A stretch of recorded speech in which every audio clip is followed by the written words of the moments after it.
Today's workshop will be Advanced PubMed. I'm Kelli Hines. I'm the librarian at the Western University of Health Sciences, and we'll go ahead and get started. So this workshop is the Scholarly Snippets series is a part of a series to help you advance your research skills and support your scholarly activities. And these are 30-minute workshops, so they're just pretty much in and out, just quick little snippets of information to help you with your research and help you do your job better. So in today's Advanced PubMed research, by the end of the workshop, you should be able to narrow and target your PubMed searches using 3 different tools: mesh terms, field tags, and clinical queries. So we'll go ahead and get started, and I'll tell you all about each of those.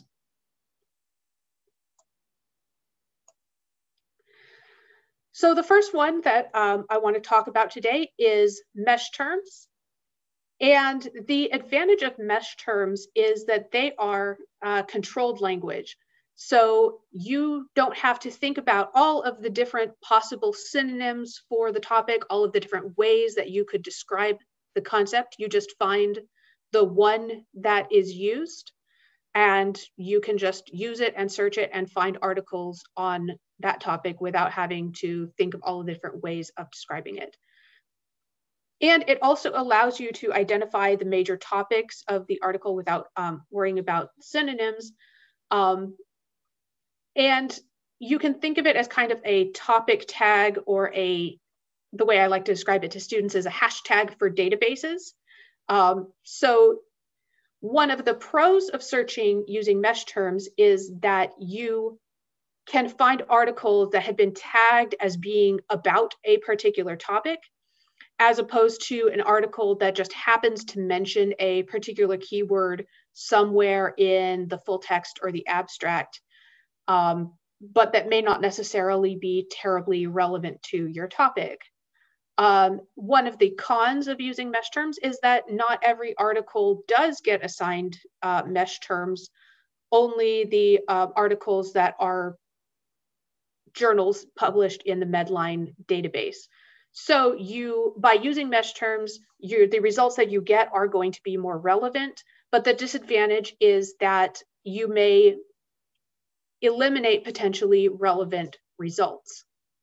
So pros and cons, it just kind of depends on what a particular search needs. But if you're doing a search and you're finding way too many articles, this is a really good way to narrow it down. So here's how to get to the mesh database. So from the PubMed website, under Explore, so the little icon that's a world globe with a computer mouse, you will see a link that says mesh database. And from there, you can do a search. So I will go ahead and open that up, and I will do a new share. And I will share my screen.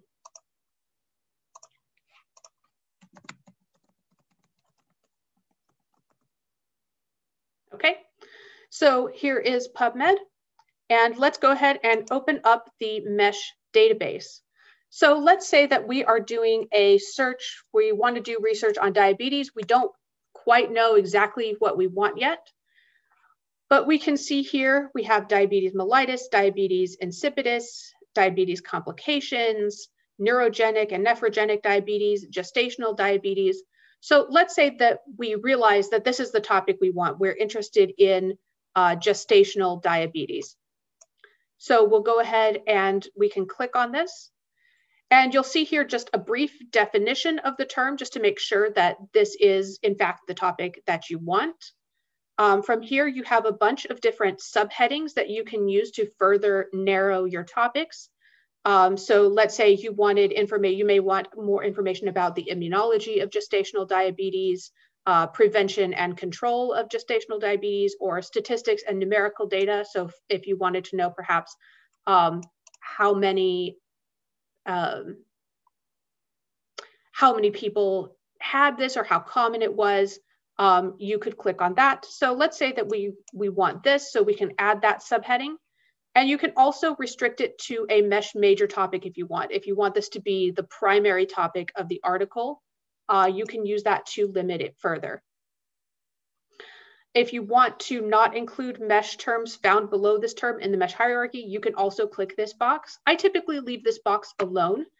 But what this means, if you scroll down a little further, you can see kind of this tree, this sort of branch of headings, starting with very broad topics, disease categories, urogenital diseases, female urogenital diseases and pregnancy complications, gestational diabetes, gestational, and fetal macrosomia. So what checking this box would do is that it would find any articles that were about gestational diabetes, but it wouldn't pull up any articles that had anything to do with fetal macrosomia. So if you didn't want those included, you could check that box. If you didn't particularly care, you could, again, leave it alone. And you can see that it falls under a couple of different categories. So it goes under endocrine diseases, it's a subheading of diabetes mellitus, and it's a subheading of pregnancy complications. So it's kind of conceptually linked to a lot of different topics. But let's say this is what we want. We want to know the statistics and numerical data about gestational diabetes. So then we can go ahead and click Add to Search Builder here on the right. And from there, we can choose to add additional topics, or if this is all we want, we can just click Search PubMed. And so from here, you can get 2,582 results. Now let's do a comparison if we just searched for gestational diabetes. We get 25,000 articles. So the other one is a much more manageable result. Even if we did gestational diabetes rate, we get 3,000 articles, but, we can kind of see just the difference in those terms as we do the search. And I will just say I have time for questions at the end, but if anyone has any questions throughout, feel free to just jump back in. You can also get to the mesh databases if you change the display options right below the search bar and you do the abstract. You'll also be able to see all of the mesh terms that an article has been tagged with, if it has been tagged with mesh articles, or with mesh terms rather. But looks like the internet is being slow, but you can see, so below the abstract, you'll be able to see supplementary info, publication types, mesh terms, and substances. So you can click, eventually you'll be able to click expand. It looks like my internet has decided it wants to be slow today. But as you can see all of these different tags. So you can see fetal macrosomia, gestational diabetes / physiopathology, insulin resistance, obesity, pancreas / embryology. So you can actually click on any of these topics and you can search them in PubMed, you can add them to the search, or you can search it in mesh if you wanted to get a definition of it. So let's say you wanted to know more about maternal fetal exchange. You're like, oh, what does that mean? It looks like it might be relevant. You can just go back to searching it in mesh. And it will take you to the definition right there, and you'll be able to see the categories that it's tagged with. And so you could actually add it to the search builder, and we can also add in additional terms. So we can also just do the checkbox, add it to the search builder. You can add it using, it defaults to adding it using and, but you could add it with or not if you wanted to. And then you could search, and these would be articles that had to do with gestational diabetes and maternal fetal exchange as topics.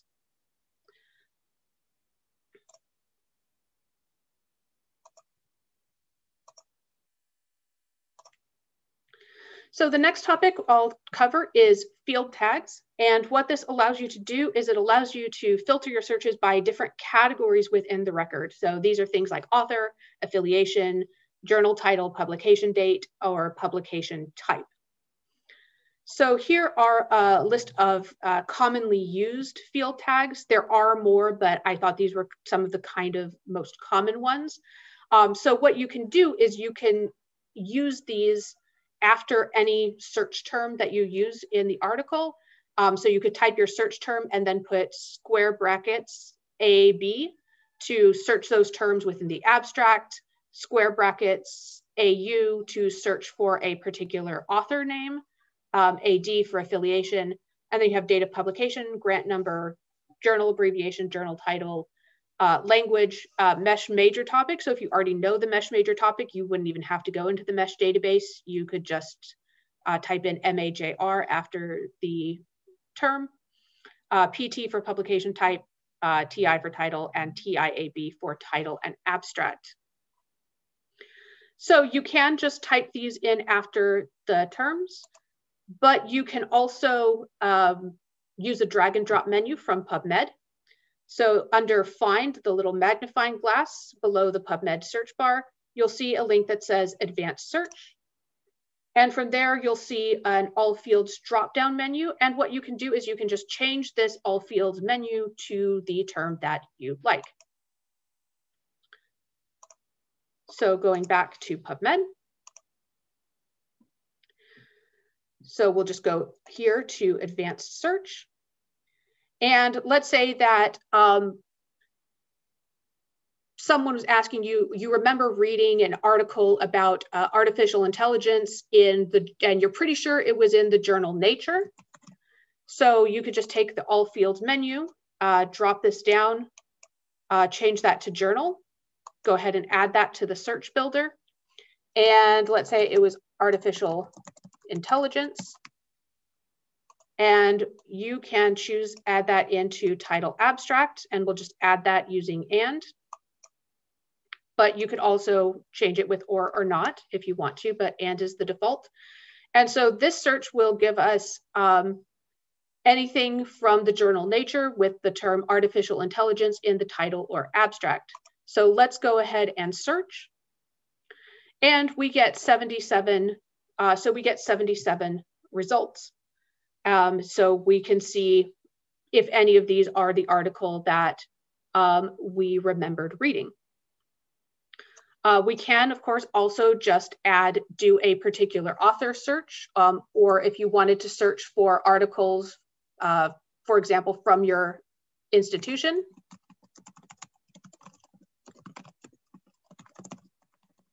And we'll just search AD for affiliation. And we can pull up a search. And then, so you can see all 160 articles by authors with that affiliation. And you can also search for individual authors as well. The best is to get the most results is to use the author's last name and then followed by the first and middle initial. However, you can do last name, comma, first name, last name, comma, first and middle initial, or just type in their name as it is. So you can see that this author has 101 different articles within PubMed. So these are ways that you can use this, these field codes to further narrow in your search results, in addition to using the filters on the left.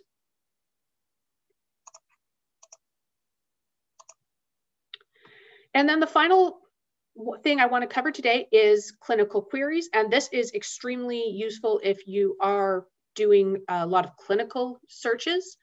So basically what these are is they're pre-populated search filters that will help you limit to articles of clinical relevance.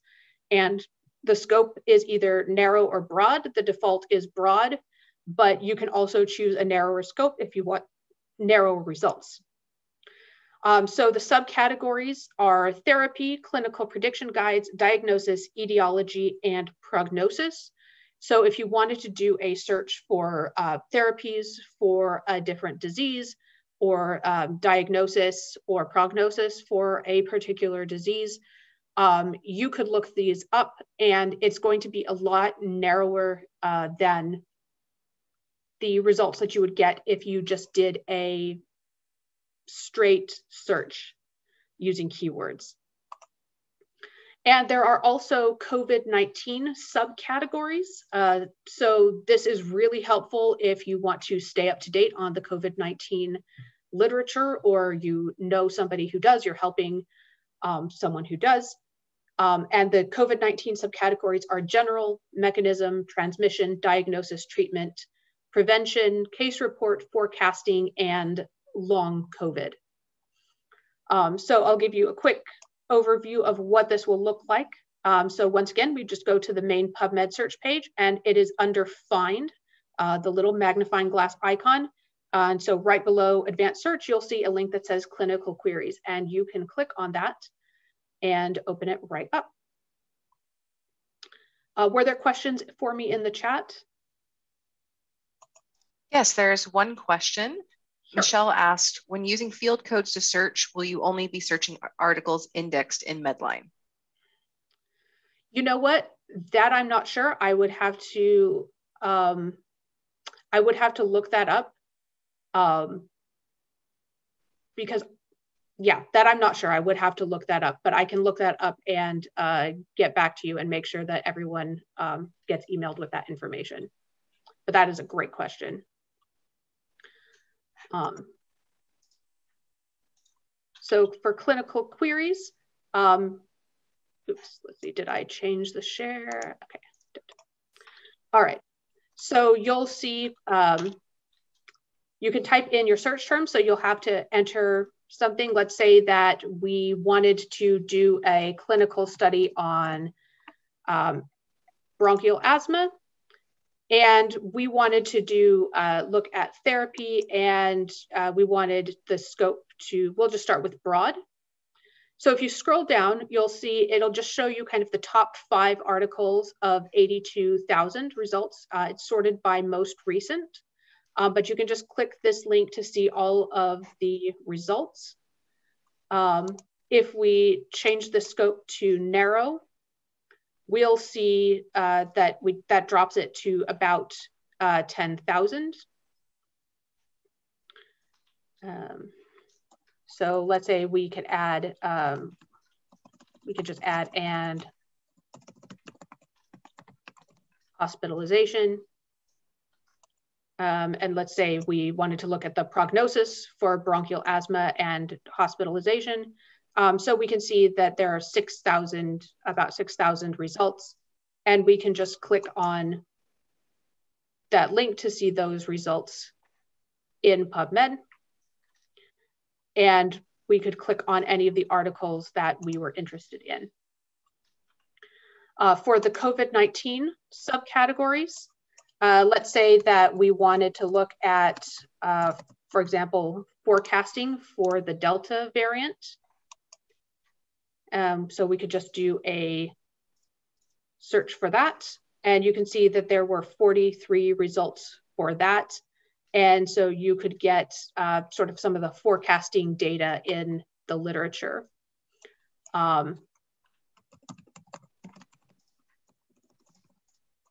We could also look for, let's say we wanted information on the complications of long COVID. We get 474 results for that. And now if we compare, if we just did a search for long COVID complications, okay, you get 437. So sometimes it's a little bit different, but the results are going to be a little bit different compared to what what you'll see.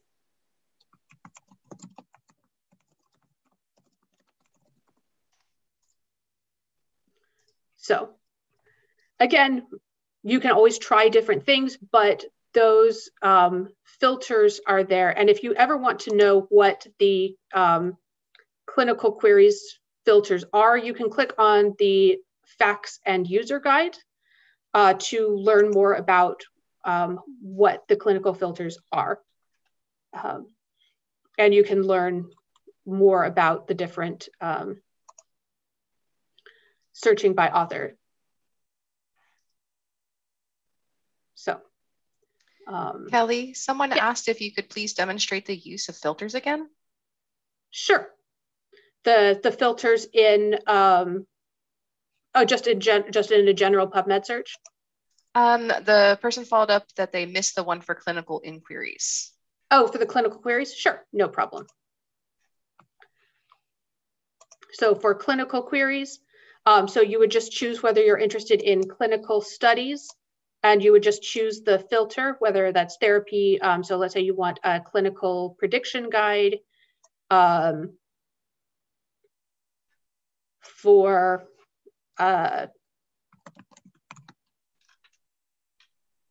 let's say for type 2 diabetes. So you can filter by broad or narrow. And then if you wanted to search for specific COVID-19 related topics, you could do the filter. You just choose the topic that you wanted from the drop-down menu as well. So I'll go back to the slide. So for more resources, you can always ask your librarian, and you can also search the FAQ, which is just pubmed.gov/help. And then there's more information on what all is included in all of the clinical queries filters, information on all of the different field tags that you can search, and so on. So let me just check the chat and see if there are any questions. Okay, so I got a comment in the chat. When using tags, all of PubMed will be searched, but with the mesh tag, you're only limited to articles that have been indexed for Medline. So thank you, Emily. So yes, so clinical queries, they are really useful. And so I did have a couple of questions that were submitted beforehand. So I'll go ahead and just answer those. So we'll go ahead and now we'll just open it up to questions. So a question was submitted, what Boolean search features are still used in the new PubMed? All of them. The interface hasn't changed the functionality of the Boolean terms. It's still your standard and, or, and not. So those are all still usable in the exact same way they were on the old PubMed interface. And then someone asked my thoughts on searching field tags versus text word searching, and clinical queries versus command lines. So I'm always of the opinion that there are lots of different ways to do a search. Some are more efficient than others, but these are all just different tools in your searching toolbox.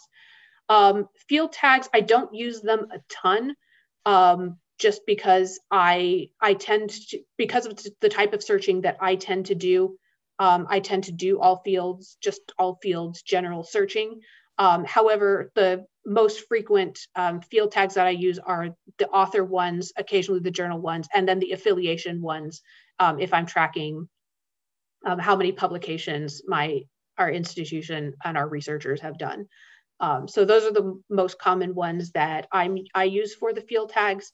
I know grant numbers would be common if you, for example, you know that you wrote an article or you want to track how many articles are tied to a particular grant, you could use that. Title abstract, there are again pros and cons. It'll search in the title abstract, but it won't search any mesh terms, or it won't search anything in the full text. So again, there are pros and cons to that. And then clinical queries versus the command line. I would use the clinical queries if I were in the clinic and I were a clinical researcher, I would probably use the clinical queries much more frequently. As it is for the type of searches that I tend to do, they tend to be broader and more in-depth and trying to get more information rather than more clinically targeted information necessarily. So I don't use them a ton, but if it is good to know that they're there for times when I do need them, or if they we're looking for kind of a quicker, more clinically relevant articles. So are there any additional questions that I can answer for people? So what questions do people have? You can either drop it in the chat or unmute.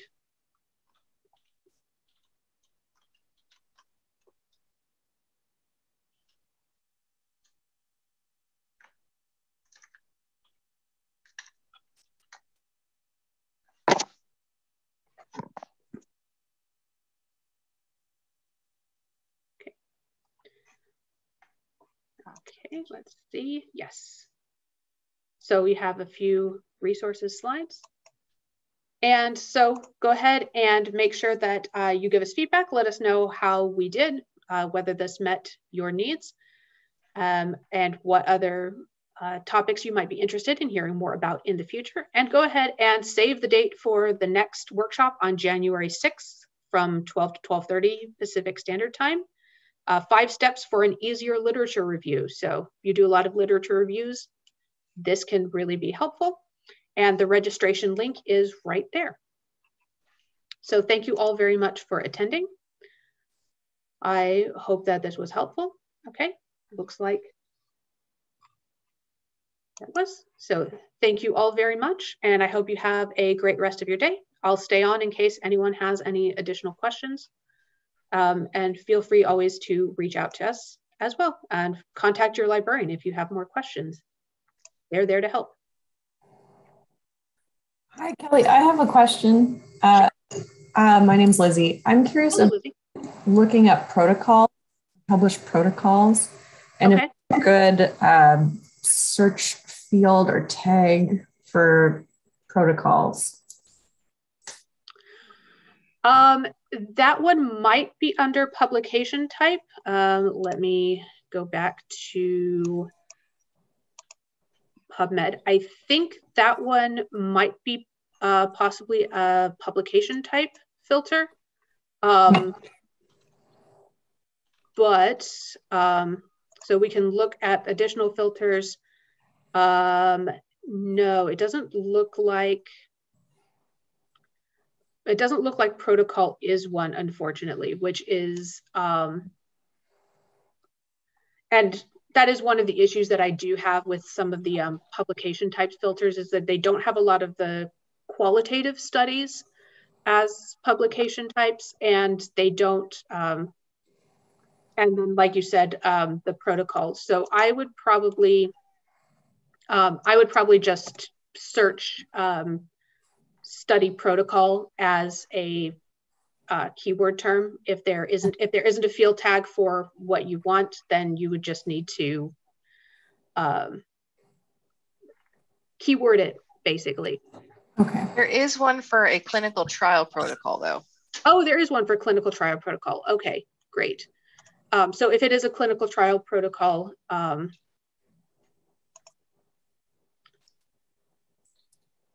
yeah, right there. Yeah, clinical trial. So there is one for clinical trial protocol. Good eye, thank you. So there is one for clinical trial protocol, but if it is, for example, like a systematic review protocol or a different type of study. So yes, if it is a clinical trial protocol, you can narrow that way. So you can use the field tag, or you can just use the additional filters there on the side and add it. So yes, so you can use whatever term you're looking for and then add clinical trial protocol. Okay, thank you. That's very helpful. Yeah, no, great questions. Yeah, and so there is the link to the publication types. Someone posted a link to that in the chat. So yeah, that is helpful to have the publication types. And then those are also in the PubMed help link. They're also linked there. So yeah, great questions, everyone. Any additional questions before we sign off for the day?